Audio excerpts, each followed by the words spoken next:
Buenos días y gracias por estar con nosotros en esta transmisión especial desde Tecnotelevisión. En esta oportunidad nos acompaña el comisionado de la Autoridad Nacional de Televisión, Alfredo Sabad, quien estuvo ahorita en el panel inaugural con nosotros y lo hemos invitado para hablar un poco de los temas que estamos en este momento discutiendo en el país sobre la televisión, y nada más que él, que en estos 3 meses de la Autoridad Nacional de Televisión nos puede ayudar un poco a entender cómo vamos en televisión. Comisionado, muchas gracias por estar con nosotros, por venir a Tecnotelevisión. No, gracias a ustedes por la invitación y es un verdadero gusto estar acompañándolos en este evento que cada vez se consolida más como uno de los más importantes en el país en todo lo que tiene que ver con tecnología audiovisual. Sí. Bueno, la primera pregunta, comisionado, es: la comisión cumplió 3 meses de funcionamiento. La autoridad, perdón, sí señor. La Autoridad Nacional de Televisión cumplió 3 meses de funcionamiento. ¿Qué balance podemos hacer de estos 3 meses? ¿Cómo vamos en estos 3 meses la autoridad? Bueno, han sido 3 meses muy importantes, al mismo tiempo que muy extenuantes, porque como podrán imaginar, el tránsito administrativo entre la Comisión Nacional de Televisión, ahora en liquidación, y el nuevo ente, la Autoridad Nacional de Televisión, pues así es un tránsito complejo que se ha tratado de realizar de la manera más diáfana, expedita y rápida posible, con la intención de que procesos alrededor, sobre todo de proyectos que tienen que ver con televisión pública, no se frenen, y esa ha sido pues una preocupación muy importante. A partir de esto y aparte de esto, la Autoridad Nacional de Televisión ha desarrollado pues su propia agenda, la Agenda Estratégica 2012, que se publicó para comentarios de todos los interesados en nuestra página web, y que es una agenda ambiciosa, importante por lo que pretende en temas que son trascendentales para el desarrollo de la televisión. Básicamente en estos 3 primeros meses queremos resaltar 3 hitos. Uno, el tema del proyecto de DTH social. En Colombia hay un poco más de 200 municipios que no reciben servicio de televisión.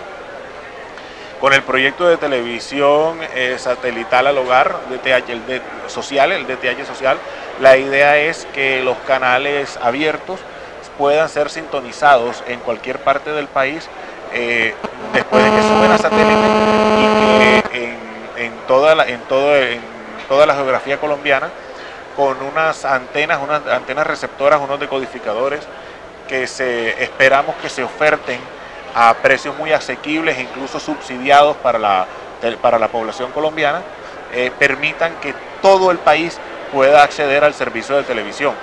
Esto incluye a los canales privados, esto incluye a los canales públicos, muy seguramente incluirá los canales de televisión abierta privados, hasta una oferta inicial de 16 canales. Y creemos que es lógico, necesario y fundamental que en pleno siglo XXI, con toda la importancia que la televisión tiene, pueda toda Colombia poder acceder a ella. Hay un 8% de municipios en el país que no acceden, y eso en realidad es algo que desde la Autoridad Nacional de Televisión nos molesta que suceda, y estamos trabajando fuertemente para que en el muy corto plazo este proyecto del DTH social sea una realidad. El segundo granito tiene que ver, y es algo de lo que tú me querías preguntar más adelante, tiene que ver con el fortalecimiento de la televisión pública. El fortalecimiento de la televisión pública pasa necesariamente por el fortalecimiento del Fondo para el Desarrollo de la Televisión y los Contenidos, que debe destinar el 60% de sus recursos de manera mínima e inefablemente al fortalecimiento de la televisión pública, entendida esta como RTBC y los canales regionales. Se había notado que en el caso de la tarifa de compensación que pagaban los prestadores del servicio de la televisión por suscripción, que en los últimos años, a pesar de que había aumentado el número de usuarios, había bajado el ingreso que por compensación llegaba al Fondo para el Desarrollo de la Televisión y los Contenidos. La Contraloría General de la República había realizado un control de advertencia al respecto, porque evidentemente no se puede dejar, no se puede permitir que los recursos para la televisión pública se vean comprometidos por esta situación. En un proceso entonces abierto que pasó por múltiples etapas y con participación directa de todos los agentes del sector, se determinó el cambio en el esquema de compensación. Antes se pagaba un 10% sobre ingresos, después se pasó a un 8% sobre ingresos, después se pasó a un 7% sobre ingresos, todo sobre la base de que aumentaba el número de usuarios, pero lo que notamos es que aumenta el número de usuarios, pero disminuyen los ingresos. Y es lógico entender que si aumenta el número de usuarios, deben aumentar los ingresos. Con esa preocupación, entonces, se cambia el modelo de compensación a, en vez de un porcentaje, a una tarifa fija por usuario de 1.870 pesos. Con esta decisión, se aseguran unos recursos importantes para el fortalecimiento de la televisión pública, se aseguran de manera sostenida en el tiempo y la misma resolución y el mismo modelo permite su revisión anual, de manera de que si es necesario ajustarlo para que el Fondo para el Desarrollo de la Televisión no sufra, pero que al mismo tiempo se ajuste a las realidades del mercado, pues se hará.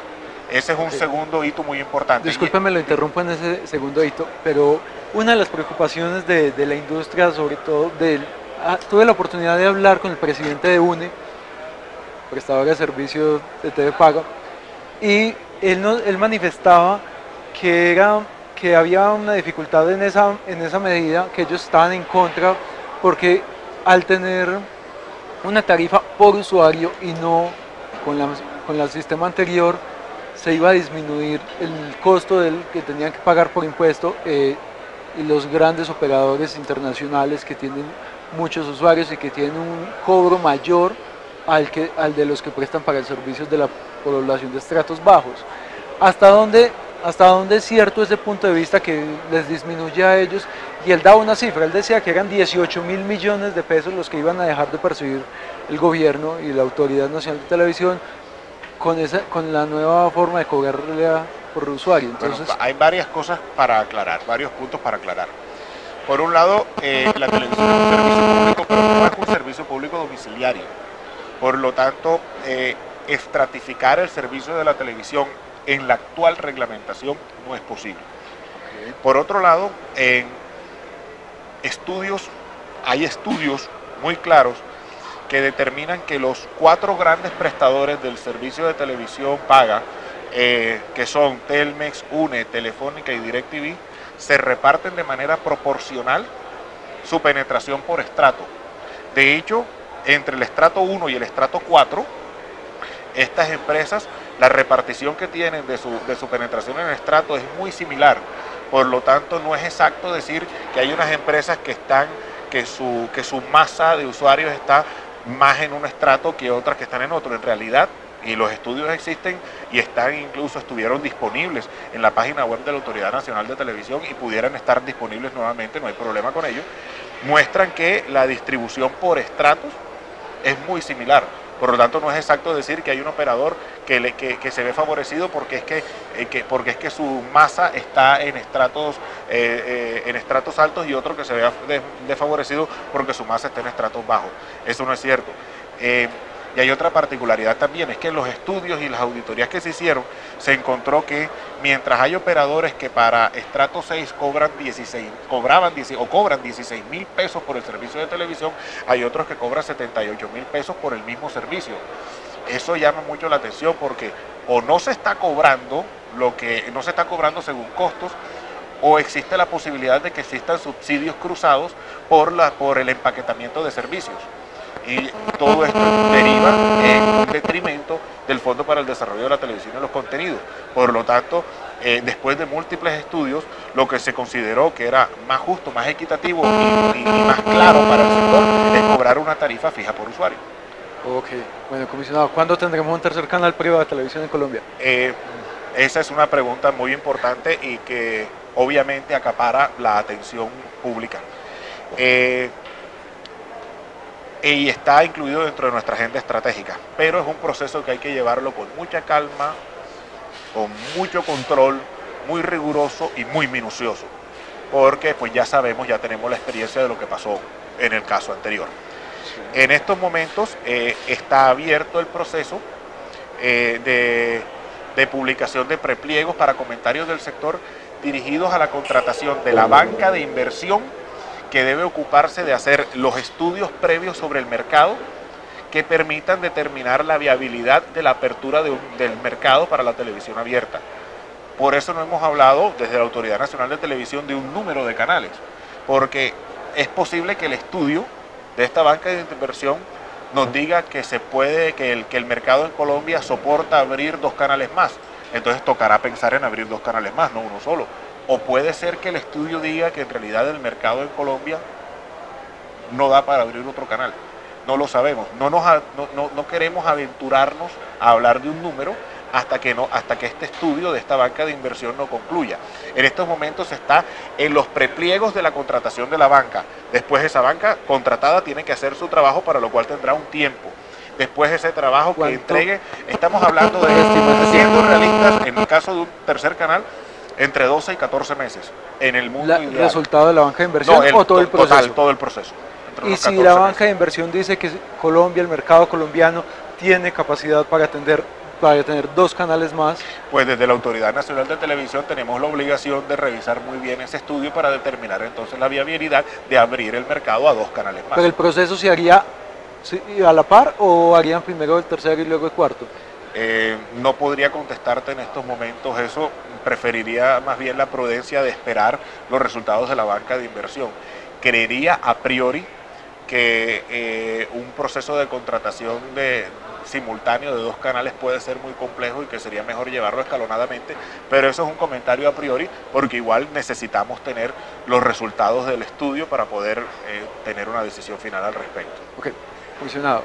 Una de las funciones con que quedó la Autoridad Nacional de Televisión es la regulación de contenidos. ¿Cómo ejercer una regulación de contenidos sin que después se diga que se está censurando la televisión en Colombia? ¿Cómo ejercer una regulación de contenidos sin permitir que se abuse, que los canales abusen, para que no digan después que se está censurando y por evitar censura ellos abusen? Haciendo referencia un poco al episodio del fin de semana de los 2 realities que se están transmitiendo en este momento a los canales privados, y que hubo peleas, cosas feas que en principio no se deberían pasar y no se ven bien, pero que a la gente le gusta y la gente lo ve y eso sube el rating. Bien, hay varios aspectos al respecto. Por un lado, gracias a Dios, cualquier Dios que sea, que no existe censura previa en Colombia. Y eso es una posición personal. Yo no me imagino que alguien me diga, sea quien sea, cuál es la televisión que yo tengo que ver. Esa es una decisión personal. Pero esto no implica que desde el organismo regulador no exista una obligación importante de precisamente regular sobre los contenidos. Pero es una regulación sobre un control posterior. En Colombia no existe la censura previa, existe control posterior sobre un marco regulatorio que actualmente está contemplado en el Acuerdo 2 y en el Acuerdo 3 de 2011, que en esencia se refieren a franjas y a los contenidos que deben ajustarse a esas franjas. Es decir, que en una franja infantil o familiar no pueden emitirse contenidos de adultos, que el manejo de temas de violencia y sexo debe ir acorde a la normatividad en cuanto a que no sea una violencia de tipo gratuito, o que no sea un contenido sexual que no tenga un contexto definido dentro del contenido audiovisual, y que por supuesto vayan de acuerdo con las franjas. En la Autoridad Nacional de Televisión hemos recibido y recibimos numerosas quejas en este sentido, y son las quejas que se están tramitando. Y sobre el caso particular de lo que pues se ha comentado en los últimos días, precisamente ayer en el Comité Estratégico de la Autoridad Nacional de Televisión se instruyó a la Dirección y a la Coordinación de Vigilancia, Control y Seguimiento el iniciar una investigación, el empezar a trabajar en una investigación sobre los temas que han sido de dominio público pues en los últimos días, básicamente sobre si los contenidos estuvieron o no acordes con las franjas en que fueron emitidos. Hemos recibido igualmente muchísimos comentarios alrededor de, para decirlo de una manera coloquial, ponerle más dientes a esa regulación y al régimen sancionatorio. Son temas que tienen que entrar a discusión y a discusión pública, por lo que puede implicar esos controles al respecto de lo que hablábamos de la censura. Ahora bien, particularmente creo que este es un asunto que nos atañe a todos. Por un lado, los operadores, los canales, tienen una responsabilidad social que deben asumir proactivamente, ser conscientes de que el colombiano le gusta consumir la televisión hecha por los operadores y los prestadores del servicio en Colombia, y que esa responsabilidad tiene que ir más allá de los resultados del rating. Y entonces es la invitación precisamente a la propia autorregulación de contenidos que deban hacer los operadores. Por otro lado, el ente regulador tiene una responsabilidad ante el televidente de interlocutar con él, de atender sus inquietudes y de darle el trámite correspondiente, todo dentro de un debido proceso. Pero también el televidente, que en últimas es el que tiene el control remoto del televisor, tiene que entender que su papel debe ser mucho más proactivo que el quedarse simplemente sentado frente al televisor consumiendo el producto que le estén dando, sino que el televidente también debe preocuparse por si considera que lo que está viendo no le gusta, no le agrada, no es acorde con lo que él espera, pues cambie el canal. Que el televidente decida y haga opción a su libre derecho de no ver lo que le estén presentando si considera que no debe verlo. Esto tenemos que entender que todos hacemos parte de la cadena y que cada uno de los actores de la cadena tiene que jugar el papel que le corresponde. Ok, comisionado, muchas gracias por estar en Tecnotelevisión, por haber aceptado esta invitación. Esperamos que disfrute la feria. Sabemos que usted es aficionado a la tecnología, por su trayectoria. Muchas gracias por estar con nosotros. Gracias a ustedes por la invitación y con absoluta seguridad disfrutaré mucho estar con ustedes